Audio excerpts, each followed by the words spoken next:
Thomas Dwyer.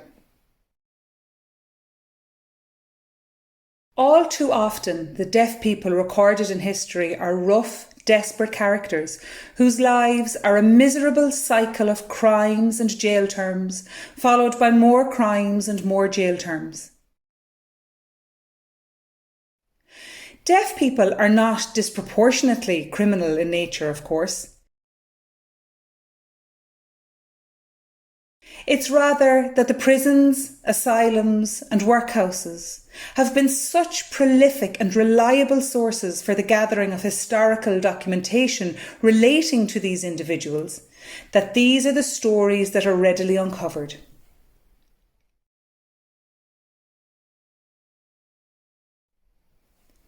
There is a story that runs counter to this narrative of misery, however, and it is the uplifting tale of personal success that follows.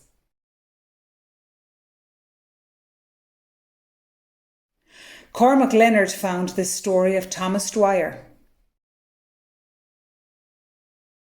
Thomas, a deaf man who worked hard for his good fortune, became a world traveller and enjoyed many parts of the globe during his remarkable life.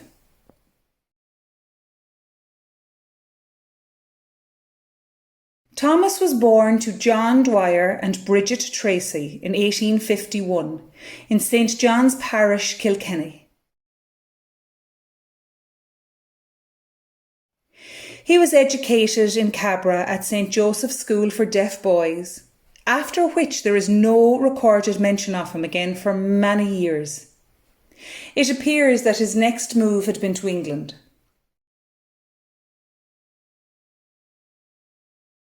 The 1881 London census shows that he was living in the borough of West Ham.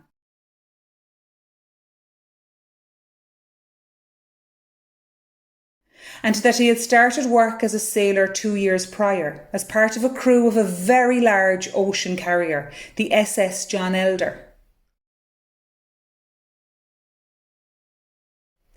His first voyage was on the 21st of March 1879, sailing from England all the way to Australia.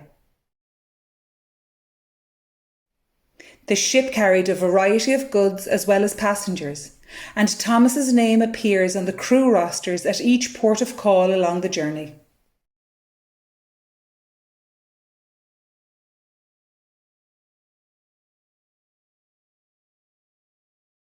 Thomas made several more voyages aboard the SS John Elder, and then his travels continued while aboard other vessels, notably the SS Arduna and the SS Aurea.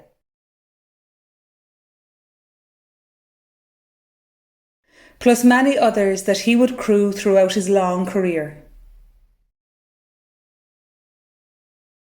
Thomas Dwyer married a hearing woman, Julia Clark, in 1881. In total, they would raise 5 children, all of them hearing. His family settled down to life in London, in the Deptford area, as all the while Thomas himself would go off and come back again on his travels.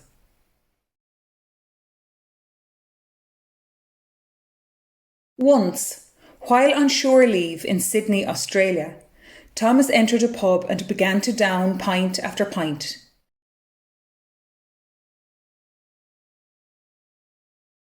Alcohol was not permitted for the crew during the voyage, which on some occasions could last for months at a time. So, just as it was for many sailors, by the time shore leave came around, Thomas had developed an unimaginable thirst and he was determined to slake it. When he had finally decided that he had had enough, Thomas staggered, fully drunk, onto his feet, the rooms spinning unsteadily around him. It was at this point that he realised he hadn't a clue how he had come into the pub in the first place, nor which way the exit door might be.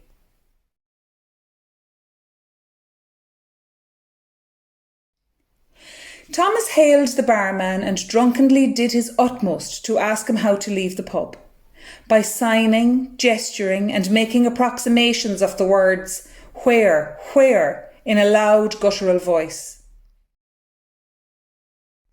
The barman misunderstood his intention and thought that Thomas was mocking him straight to his face.